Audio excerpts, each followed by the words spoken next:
കർത്താവിൻ്റെ അതിപരിശുദ്ധ നാമം വാഴ്ത്തപ്പെടുമാറാകട്ടെ.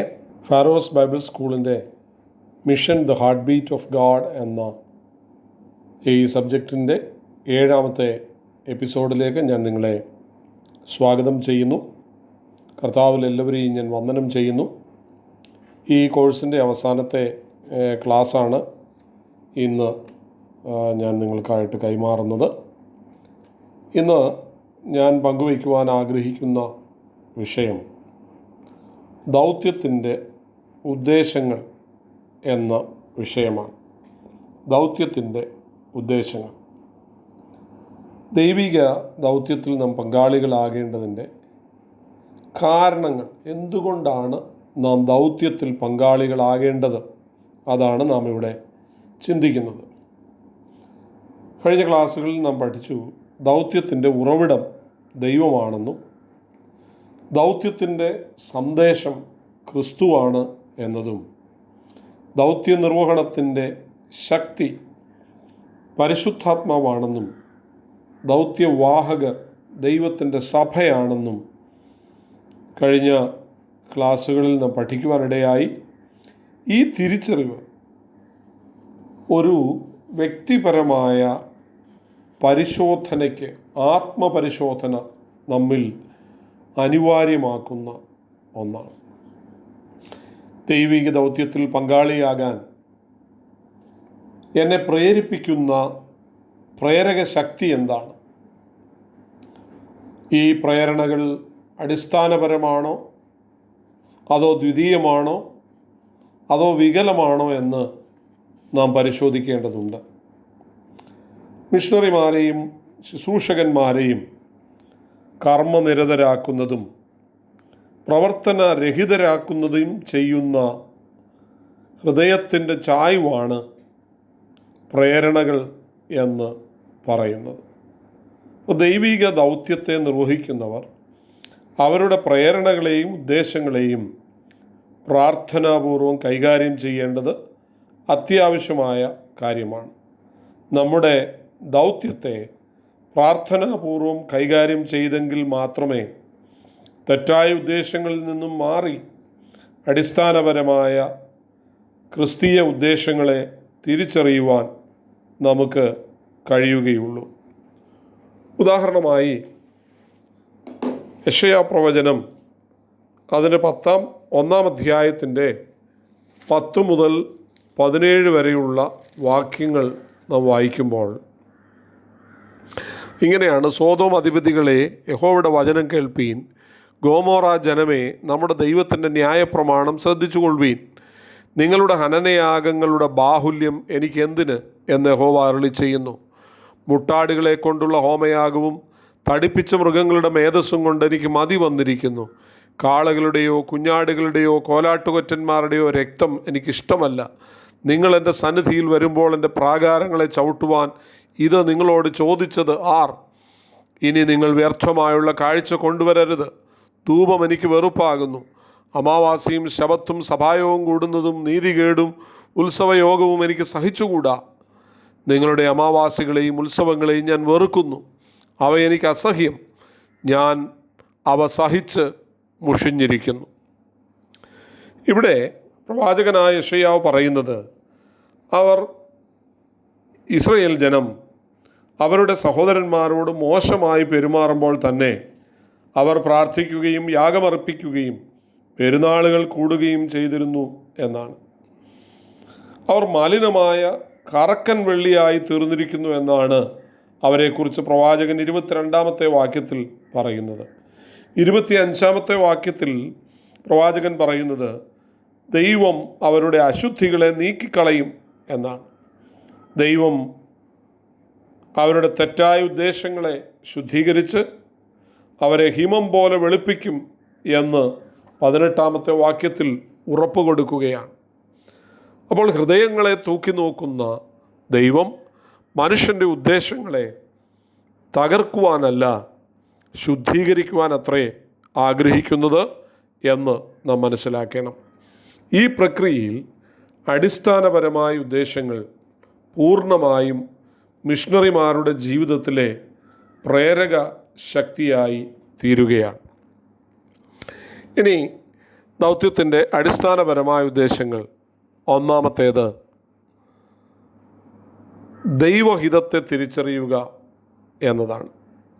അപ്പോൾ ദൈവഹിതത്തെ തിരിച്ചറിയുന്നതാണ് ദൗത്യത്തിൻ്റെ അടിസ്ഥാനപരമായ ഉദ്ദേശമെന്ന് പറയുന്നത്.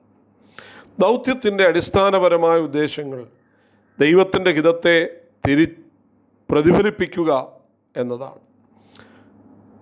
ഉദ്ദേശങ്ങളുടെ മുൻഗണനാക്രമം നിശ്ചയിക്കുവാൻ ക്രിസ്തീയ ശുശ്രൂഷകന്മാർ ദൈവത്തിൻ്റെ മനസ്സിനെ ആരാഞ്ഞ് അവൻ്റെ ഹിതം അവരുടെ ഹിതമാക്കി മാറ്റേണ്ടതുണ്ട് എന്ന് നാം മനസ്സിലാക്കണം. ദൈവവചന പഠനം, ഉപവാസം, പ്രാർത്ഥന, വചനധ്യാനം എന്നിവയിലൂടെയാണ് ദൈവഹിതത്തെ തിരിച്ചറിയുവാനായി നമുക്ക് സാധ്യമാകുന്നത്. 3 കാര്യങ്ങളാണ് ദൗത്യത്തിൻ്റെ അടിസ്ഥാന ഉദ്ദേശങ്ങളായി പരിഗണിക്കാൻ കഴിയുന്നത്. 1, ദൈവസ്നേഹവും മനസ്സലിവും. 2, സമയത്തിൻ്റെ മേലുള്ള ദൈവത്തിൻ്റെ പരമാധികാരം. 3, ദൈവത്തോടുള്ള നന്ദിയുടെ ബഹിർസ്ഫുരണം. എന്തുകൊണ്ട് നാം ദൗത്യവാഹകരായി തീരണം? ഈ 3 കാരണങ്ങളാണ് അവിടെ കാണുന്നത്. 3ഉം അല്പമായി വിശദീകരിക്കുവാൻ ഞാൻ ആഗ്രഹിക്കുകയാണ്. ഒന്നാമത്തെ ദൗത്യത്തിൻ്റെ അടിസ്ഥാനപരമായ ഉദ്ദേശമെന്ന് പറയുന്നത് ദൈവസ്നേഹവും മനസ്സലിവും പ്രകടമാക്കുക എന്നതാണ്. ദൈവത്തിൻ്റെ പ്രകടമായ സ്വഭാവമാണ് സ്നേഹം എന്ന് പറയുന്നത്. ദൈവം മോശയോട് തന്നെ പരിചയപ്പെടുത്തുന്നത് യഹോവയായ ദൈവം കരുണയും കൃപയുമുള്ളവൻ, ദീർഘക്ഷമയും മഹാദയും വിശ്വസ്തതയുമുള്ളവൻ, 1000 ദയ കാണിക്കുന്നവൻ, അകൃത്യവും അതിക്രമവും പാപവും ക്ഷമിക്കുന്നവൻ എന്നിങ്ങനെയാണ് മോശയ്ക്ക് തന്നെ ദൈവം പരിചയപ്പെടുത്തുന്നത്. പുറപ്പാട് പുസ്തകം 34-ാം അധ്യായം 6-7 വാക്യങ്ങളിൽ നമുക്കിത് കാണുവാൻ കഴിയുന്നു. അതുകൊണ്ട് ദൈവത്തെ സ്നേഹമെന്ന ഒറ്റ വാക്കുകൊണ്ട് നമുക്ക് വിശദീകരിക്കുവാനും വിവരിക്കുവാനും സാധിക്കും. ദൈവത്തിൻ്റെ സ്നേഹമാണ് ഇസ്രയേലിനെ വിടുവിക്കുവാനായി ന്യായാധിപന്മാരെ എഴുന്നേൽപ്പിക്കുവാൻ കാരണമായത്. മാത്രമല്ല, ഇസ്രയേലിനു വേണ്ടി പക്ഷപാതം ചെയ്യാൻ പുരോഹിതന്മാരെ എഴുന്നേൽപ്പിക്കുവാൻ കാരണമായതും ദൈവത്തിൻ്റെ സ്നേഹമാണ്. ദൈവത്തിൻ്റെ സ്നേഹമാണ് മനുഷ്യരുടെ സംസ്കാരങ്ങളോട് ദൈവത്തിൻ്റെ ആലോചനയെ അറിയിച്ചത്. ഇസ്രയേലിലെ രാജാക്കന്മാരോടും ജനത്തോടും ദൈവത്തിൻ്റെ അരുളപ്പാടറിയിക്കുവാനിടയായതും ദൈവത്തിൻ്റെ സ്നേഹം കാരണമാണ്. മാനവകുലത്തിനു വേണ്ടി മരിക്കുവാൻ തൻ്റെ പുത്രനായ ക്രിസ്തുവിനെ ദൈവം ഭൂമിയിലേക്ക് അയക്കുവാനുള്ള കാരണവും ദൈവസ്നേഹമാണ്. അതുകൊണ്ടാണ് യോഹന്നാൻ്റെ സുവിശേഷം 3-ാം അധ്യായം 16-ാമത്തെ വാക്യത്തിൽ നാം വായിക്കുന്നത്. യോഹന്നാൻ്റെ സുവിശേഷം 3-ാം അധ്യായം അതിൻ്റെ 16-ാമത് വാക്യം നാം ഇപ്രകാരം വായിക്കുന്നു: തൻ്റെ ഏകജാതനായ പുത്രനിൽ വിശ്വസിക്കുന്ന ഏവനും നശിച്ചു പോകാതെ നിത്യജീവൻ പ്രാപിക്കേണ്ടതിന് ദൈവം അവനെ നൽകുവാൻ തക്കവണ്ണം ലോകത്തെ സ്നേഹിച്ചു. നാം പാപികളായിരുന്നപ്പോൾ തന്നെ ക്രിസ്തു നമുക്ക് വേണ്ടി മരിക്കുകയാൽ ദൈവത്തിന് നമ്മോടുള്ള സ്നേഹത്തെ പ്രദർശിപ്പിച്ചിരിക്കുന്നു എന്ന് റോമാലേഖനം 5-ാം അധ്യായം 8-ാമത്തെ വാക്യത്തിൽ നാം വായിക്കുന്നു. അപ്പോൾ കർത്താവിൻ്റെ ക്രൂശ് മരണം ദൈവസ്നേഹത്തിൻ്റെ പരസ്യ പ്രദർശനമാണ് എന്നാണ് പൗലോസ് പറയുന്നത്. അപ്പോൾ ദൈവത്തിൽ നിന്നും അയക്കപ്പെട്ട യേശു ദൈവസ്നേഹത്തെ പ്രതിഫലിപ്പിക്കുന്നു. കർത്താവ് അസ്പൃശ്യരെ സ്പർശിക്കുകയും കരയുന്നവരോടുകൂടെ കരയുകയും പാപത്തിൽ മരിക്കുന്നവന് വേണ്ടി മരിക്കുകയും ചെയ്തു എന്നത് നാം മനസ്സിലാക്കുന്ന വസ്തുതയാണ്. അതുകൊണ്ട് ഒരു മിഷണറിയെ ദൗത്യത്തിനായി പ്രേരിപ്പിക്കുന്ന മറ്റൊരു ഘടകമെന്ന് പറയുന്നത് കരുണയാണ്. ദൈവത്തിൻ്റെ സ്നേഹത്തെ ദൗത്യം ദൈവത്തിൻ്റെ സ്നേഹിക്കുന്ന കരമാണ്. നഷ്ടപ്പെട്ടവൻ്റെ തളർന്ന കൈകളെ വിടുവിക്കുവാൻ നീട്ടപ്പെടുന്ന കരുണയുള്ള വിശ്വാസിയുടെ കരുണയുള്ള കരമാണ് ദൗത്യം എന്ന് പറയുന്നത്. ദൗത്യത്തിൻ്റെ അടിസ്ഥാനപരമായ രണ്ടാമത്തെ വിഷയം സമയത്തിൻ്റെ മേലുള്ള ദൈവത്തിൻ്റെ പരമാധികാരമാണ്. വേദപുസ്തകം ഉറപ്പ് പറയുന്ന ഒന്നാണ്, ദൈവകരങ്ങളിലാണ് സമയമെന്നുള്ളത്. സമയം അവസാനിക്കുന്നത് കർത്താവിൻ്റെ മടങ്ങിവരവിലാണ്. നിയമിക്കപ്പെട്ട സമയത്താണ് ദൈവം ക്രിസ്തുവിനെ ഭൂമിയിലേക്ക് അയച്ചത്. ഗലാത്യ ലേഖനത്തിൽ നാം അതാണ് വായിക്കുന്നത്. കാലസമ്പൂർണതയിൽ ദൈവം തൻ്റെ പുത്രനെ സ്ത്രീയുടെ സന്തതിയായി ലോകത്തിലേക്ക് അയച്ചു. ആധുനിക വിശ്വാസികളിൽ ഭാവി കാലത്തിനായുള്ള ആഹ്വാനം ഒരുപക്ഷെ തള്ളിക്കളഞ്ഞെന്ന് വന്നേക്കാം. കാരണം അവർ ഇന്നത്തേക്ക് വേണ്ടി ജീവിക്കുന്നവരും കർത്താവിൻ്റെ രണ്ടാം വരവിനായി ഒരുക്കമില്ലാത്തവരും ആയിരിക്കുന്നത് കൊണ്ടാണ് അങ്ങനെ സംഭവിക്കുന്നത്. എന്നാൽ നാം ഓർക്കേണ്ട കാര്യം, ദൈവം സമയത്തെ നിയന്ത്രിക്കുന്നു. സമയത്തിൻ്റെ മേൽ ദൈവത്തിന് പരമാധികാരിയുണ്ട്. അതുകൊണ്ട് പൗലോസ് പറയുന്നു, ചിലർ താമസമെന്ന് വിചാരിക്കുന്നത് പോലെ കർത്താവ് വരുവാൻ താമസിക്കുന്നില്ല. ഗർഭിണിക്ക് പ്രസവ വേദന വരുന്നത് പോലെ പെട്ടെന്ന് കർത്താവിൻ്റെ മടങ്ങിവരവുണ്ടാകും എന്ന് അവിടെ ഓർപ്പിക്കുന്നു. അതുകൊണ്ട് ഈ ദൈവം നമുക്ക് നൽകിയ ആ സമയത്തിനുള്ളിൽ ദൈവം നമ്മെ നിയോഗിച്ച ദൗത്യം പൂർത്തീകരിക്കുക എന്നത് ഓരോ വിശ്വാസിയുടെയും ഉത്തരവാദിത്വമാണ് എന്ന കാര്യം നാം മറന്നു പോകരുത്. സമയം തക്കത്തിൽ ഉപയോഗിക്കുക എന്നത് നമ്മുടെ ഉത്തരവാദിത്വമാണ്. സമയത്തിൻ്റെ മേൽ നമുക്ക് അധികാരമില്ല. സമയത്തിൻ്റെ മേൽ അധികാരമുള്ളവൻ ദൈവമാണ്. മൂന്നാമത്തെ കാര്യം, ദൈവത്തോടുള്ള ഹൃദയംഗമായ നന്ദി പ്രകടനമാണ് ദൗത്യം എന്ന് പറയുന്നത്. ദൈവം മനുഷ്യജീവിതത്തിൽ ചെയ്ത ഉപകാരങ്ങളുടെ നന്ദി പ്രകടനമാണ് ദൗത്യം എന്ന് പറയുന്നത്. 105 സങ്കീർത്തനത്തിൻ്റെ 1 മുതൽ 3 വരെയുള്ള വാക്യങ്ങളിൽ നാം ഇപ്രകാരമാണ് വായിക്കുന്നത്: യഹോവയ്ക്ക് സ്തോത്രം ചെയ്യുവീൻ, തൻ നാമത്തെ വിളിച്ചപേക്ഷിപ്പീൻ, അവൻ്റെ പ്രവർത്തികളെ ജാതികളുടെ ഇടയിൽ അറിയിപ്പീൻ, അവന് പാട്ടുപാടുവീൻ, അവന് കീർത്തനം പാടുവീൻ, അവൻ്റെ സകല അത്ഭുതങ്ങളെയും കുറിച്ച് സംസാരിപ്പീൻ, അവൻ്റെ വിശുദ്ധ നാമത്തിൽ പ്രശംസിപ്പീൻ, യഹോവയെ അന്വേഷിക്കുന്നവരുടെ ഹൃദയം സന്തോഷിക്കട്ടെ എന്ന് അവിടെ ഓർപ്പിക്കുന്നു. ഇവിടെ ദൈവം നിയോഗം നൽകുന്നത് ദൈവത്തിന് സ്തോത്രം ചെയ്യണം, അവൻ്റെ നാമത്തെ വിളിച്ചപേക്ഷിക്കണം. സ്തുതിയും സ്തോത്രവും കൊണ്ട് ആരാധന അവസാനിപ്പിക്കുക എന്നതല്ല, മറിച്ച് അവൻ്റെ അത്ഭുതങ്ങളെ സംസാരിക്കുക, അവൻ്റെ പ്രവർത്തികളെ ജാതികളുടെ ഇടയിൽ അറിയിക്കുക. ഇത് ഒരു വിശ്വാസിയുടെ കടമയാണ്. ദൈവത്തോടുള്ള നന്ദിയുടെ പ്രകാശനമാണ് എന്ന കാര്യം നാം മറക്കരുത്. അപ്പോൾ സ്തുതി ദൈവത്തോട് മാത്രമല്ല, രാജ്യങ്ങളോടും സംസാരിക്കുന്നതാണ്. ദൈവത്തെ സ്തുതിക്കുന്നവർക്ക് ദൈവത്തെക്കുറിച്ച് പറയാതിരിക്കുവാൻ കഴിയുകയില്ല. അതുകൊണ്ടാണ് 103 സങ്കീർത്തനത്തിൽ നാം വായിക്കുന്നത്: എൻ മനമേ യഹോവയെ വാഴ്ത്തുക, എൻ്റെ സർവ്വയും അന്തരംഗവുമേ അവൻ്റെ വിശുദ്ധ നാമത്തെ വാഴ്ത്തുക. എൻ മനമേ യഹോവയെ വാഴ്ത്തുക, അവൻ്റെ ഉപകാരങ്ങളൊന്നും മറക്കരുത്. അവൻ നിൻ്റെ അകൃത്യമൊക്കെയും മോചിക്കുന്നു, നിൻ്റെ സകല രോഗങ്ങളെയും സൗഖ്യമാക്കുന്നു. അവൻ നിൻ്റെ ജീവനെ നാശത്തിൽ നിന്നും വീണ്ടെടുക്കുന്നു, ദയയും കരുണയും നിന്നെ അണിയിക്കുന്നു. അപ്പോൾ ഇങ്ങനെയുള്ളൊരു ദൈവത്തെ സ്തുതിക്കുക എന്നത് നമ്മുടെ ഉത്തരവാദിത്വമാണ്. അത് നമ്മെ കർത്താവിനെക്കുറിച്ച് മറ്റുള്ളവരോട് പറയുവാൻ കാരണമാകുന്നു എന്ന കാര്യവും കൂടെ നാം മനസ്സിലാക്കണം.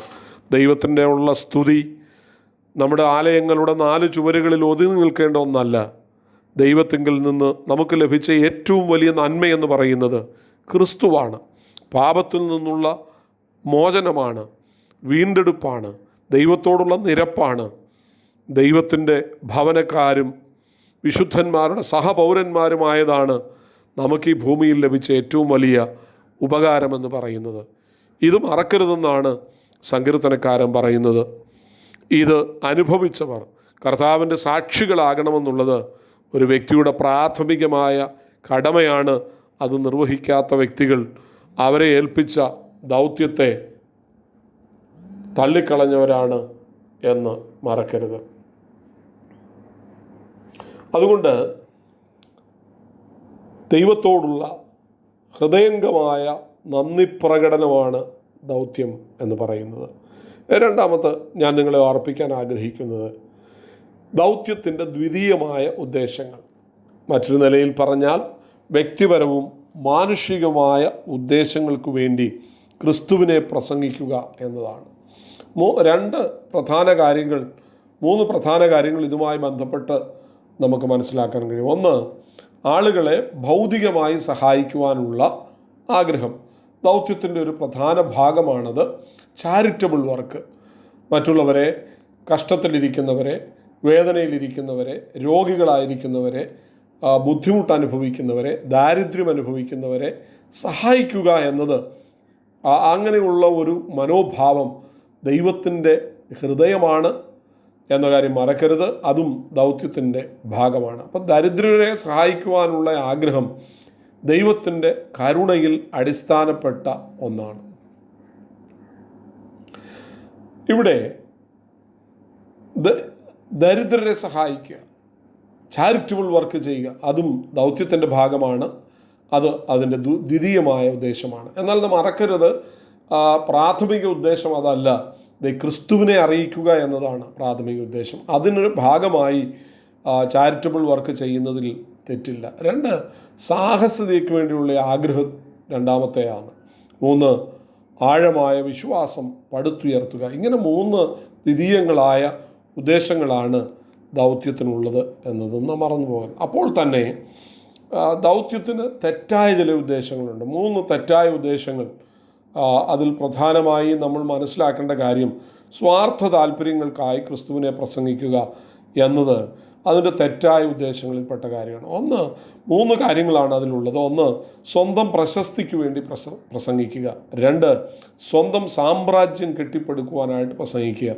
3, ഒരു വ്യക്തിയുടെ സംസ്കാരത്തിൽ നിന്നും രക്ഷപ്പെടാനായിട്ട് പ്രസംഗിക്കുക. നോക്കുക, നാം പ്രസംഗിക്കേണ്ടത് ദൈവസ്നേഹത്തെ വെളിപ്പെടുത്തുവാനാണ്. നാം പ്രസംഗിക്കേണ്ടത് നമ്മുടെ പ്രശസ്തിക്കല്ല, നമ്മുടെ സാമ്രാജ്യം കെട്ടിപ്പടുക്കുവാനല്ല, നമ്മുടെ നാമം ഉയർത്തുവാനല്ല എന്ന കാര്യം നാം മറക്കരുത്. ചില ആളുകൾ ധനസമ്പാദനത്തിനായിട്ട് അത് ചെയ്യുന്നു. പ്രസംഗിക്കുമ്പോൾ കണക്ക് പറഞ്ഞ് പണം വാങ്ങുന്ന ആളുകളുണ്ട്. അങ്ങനെയൊക്കെയുള്ള തെറ്റായ ഉദ്ദേശങ്ങൾ അതിനെ വികലമാക്കും എന്ന കാര്യത്തിൽ സംശയമൊന്നുമില്ല. അതുകൊണ്ട് ദൗത്യത്തെക്കുറിച്ചുള്ള ആഴമേറിയ സമർപ്പണം നമുക്കുണ്ടാകണം. അതിനെക്കുറിച്ചുള്ള ശരിയായ അറിവ് നമുക്കുണ്ടാകേണ്ടതുണ്ട്. തെറ്റായ ഉദ്ദേശങ്ങളോട് കൂടെ ദൗത്യത്തെ മുൻപോട്ട് കൊണ്ടുപോകുവാൻ നാം തയ്യാറാകരുത് എന്ന കാര്യം നാം മറക്കരുത്. അപ്പോൾ സ്വന്തം പ്രശസ്തിക്ക് വേണ്ടി, സ്വന്തം താല്പര്യങ്ങൾക്ക് വേണ്ടി ദൈവവചനം പ്രസംഗിക്കുന്നത് അല്ലെങ്കിൽ കർത്താവിൻ്റെ സാക്ഷിയാകുന്നത് വളരെ തെറ്റായ കാര്യമാണ് എന്ന കാര്യം നമ്മൾ മറന്നു പോകരുത്. ഈ നിലയിൽ ദൗത്യത്തെ നാം മനസ്സിലാക്കുകയും ദൗത്യത്തിൻ്റെ ഉദ്ദേശങ്ങളെ മനസ്സിലാക്കുകയും കർത്താവിൻ്റെ സന്നിധിയിൽ നമ്മുടെ ജീവിതത്തെ ദൗത്യത്തിനായി സമർപ്പിക്കുകയും ചെയ്യേണ്ടത് വളരെയധികം ആവശ്യമായ ഒരു കാര്യമാണ്. ഒരു ക്രിസ്ത്യാനി എന്ന നിലയിൽ ദൈവമക്കളെ, ദൈവത്തിൻ്റെ ഹൃദയത്തുടിപ്പാണ് ദൗത്യം എന്നത് നാം മനസ്സിലാക്കി എന്നെയും നിങ്ങളെയും കുറിച്ചുള്ള ദൈവത്തിൻ്റെ പരമമായ ആഗ്രഹം, ദൈവത്തിങ്കൽ നിന്നും രക്ഷയെ, വീണ്ടെടുപ്പിനെ അനുഭവിച്ച ദൈവജനം കർത്താവിൻ്റെ സാക്ഷികളായി എല്ലായ്പ്പോഴും തീരണം. അത് ഒരുപക്ഷെങ്കിൽ നാം ചെയ്യുന്ന ജോലിസ്ഥലത്തായിരുന്നാലും, നമ്മുടെ പ്രവർത്തന മേഖലകളിലായിരുന്നാലും, അതല്ലെങ്കിൽ ഏതു വിധേനയും യേശുവിനെ അറിയിക്കുക എന്നത് നമ്മുടെ ഉത്തരവാദിത്വമാണ്. ഒരനുഭവം കൂടെ പറഞ്ഞ് ഞാൻ എൻ്റെ വാക്കുകൾ അവസാനിപ്പിക്കുവാനായിട്ട് ആഗ്രഹിക്കുകയാണ്. എൻ്റെ ഭവനത്തിൽ ഒരിക്കൽ ഭിക്ഷയ്ക്കായിട്ടൊരു സ്ത്രീ കടന്നു വരുവാനായിട്ടിടയായി. അവർ രോഗിയാണ്, ഭർത്താവിനാൽ ഉപേക്ഷിക്കപ്പെട്ട ദരിദ്രയായ ഒരു സ്ത്രീ. എൻ്റെ വൈഫ് അവർക്ക് ഒരു ദിവസം അല്പം ഭക്ഷണം കൊടുക്കുകയും അവരോട് യേശുവിൻ്റെ സുവിശേഷം പങ്കുവയ്ക്കുകയും ഒരു ദൈവവചനത്തിൻ്റെ പ്രതി അവർക്ക് കൈമാറുകയും ചെയ്തു. ദൈവസന്നിധിയിൽ അവർക്ക് വേണ്ടി പ്രാർത്ഥിച്ചവരെ പറഞ്ഞയച്ചു. അടുത്തുള്ള സഭയിൽ കടന്നു പോകുവാൻ അവരോട് ആവശ്യപ്പെട്ടു. ആ സ്ത്രീ പറഞ്ഞതുപോലെ ആ സഭയിൽ കടന്നുപോയി അവിടെയുള്ള ദൈവദാസനോട് പ്രാർത്ഥന അപേക്ഷിച്ചു. ആ ദൈവസഭയും അവർക്ക് വേണ്ടി പ്രാർത്ഥിച്ചു. 6 മാസങ്ങൾക്ക് ശേഷം അവർ ഞങ്ങളുടെ ഭവനത്തിൽ കടന്നു വന്ന് ഞങ്ങൾക്ക് അവരെ പരിചയമില്ല, എനിക്കവരെ പരിചയമില്ല, ഞാൻ അപ്പോൾ സ്ഥലത്തുണ്ട്, എന്നോട് പറഞ്ഞു ഞാൻ അമ്മമ്മയെ കാണാനായിട്ട് വന്നതാണ്. ഞങ്ങൾ അവരുമായി സംസാരിക്കുമ്പോൾ ഈ ചരിത്രങ്ങൾ അവർ വീണ്ടും ഞങ്ങളെ ഓർമ്മപ്പെടുത്തുകയും അവർ പറഞ്ഞ നിർദ്ദേശമനുസരിച്ച് അടുത്തുള്ള സഭയിൽ കടന്നുപോയി സഭ പ്രാർത്ഥിച്ചതിന് ഫലമായി ഒരു ഇമ്മീഡിയറ്റ് സർജറി ആവശ്യമായിരുന്ന സഹോദരിക്ക് ഒരു ഓപ്പറേഷൻ കൂടാതെ ദൈവം സൗഖ്യം നൽകുകയും തൽഫലമായി താനും തൻ്റെ മകളും തൻ്റെ മകനും തൻ്റെ മാതാവും തൻ്റെ സഹോദരിയും അവരുടെ 3 മക്കളും അങ്ങനെ 7-8 പേര് കർത്താവിനെ അറിയുവാൻ കാരണമായി തീർന്നു. ദൗത്യത്തിനു വേണ്ടി നാം വിദൂര സ്ഥലങ്ങളിൽ പ്രസംഗികളായി പോകണമെന്നില്ല. നമ്മുടെ അടുക്കൽ സഹായത്തിനായി വരുന്ന ഏതൊരു ചെറിയവരോടും വലിയവരോടും സുവിശേഷം പങ്കുവയ്ക്കുവാൻ പ്രത്യേക ട്രെയിനിങ്ങിൻ്റെയും ആവശ്യമില്ല. യേശു നിങ്ങളെ സ്നേഹിക്കുന്നുവെന്നും യേശു നിങ്ങളെ സൗഖ്യമാക്കുമെന്നും പറയാൻ പ്രത്യേക പരിശീലനത്തിൻ്റെ ആവശ്യമില്ല. ആത്മഭാരമുണ്ടായാൽ മതി. ദൈവം ആളുകൾ വിടുവിക്കപ്പെടാൻ ആഗ്രഹിക്കുന്നു എന്ന് തിരിച്ചറിഞ്ഞ് അതേ ആഗ്രഹത്തോടെ ഞാനും നിങ്ങളും ഏതു സമയത്തും പ്രവർത്തിച്ചാൽ ദൈവത്തിൻ്റെ ഹൃദയത്തുടിപ്പായ ദൗത്യത്തിൻ്റെ പങ്കാളികളായി എനിക്കും നിങ്ങൾക്കും മാറുവാൻ കഴിയും എന്ന് നാം മനസ്സിലാക്കണം. അതിനായിട്ട് നമ്മെ തന്നെ നമുക്ക് സമർപ്പിക്കാം. ഈ ക്ലാസ്സുകൾ മുഖാന്തരം നിങ്ങളും ദൗത്യത്തിൻ്റെ വക്താക്കളായി തീരട്ടെ എന്ന് ഞാൻ ആത്മാർത്ഥമായി പ്രാർത്ഥിച്ചുകൊണ്ട് എൻ്റെ ക്ലാസ് ഞാനിവിടെ അവസാനിപ്പിക്കുന്നു. God bless you. ദൈവം നിങ്ങളെ ധാരാളമായി അനുഗ്രഹിക്കട്ടെ.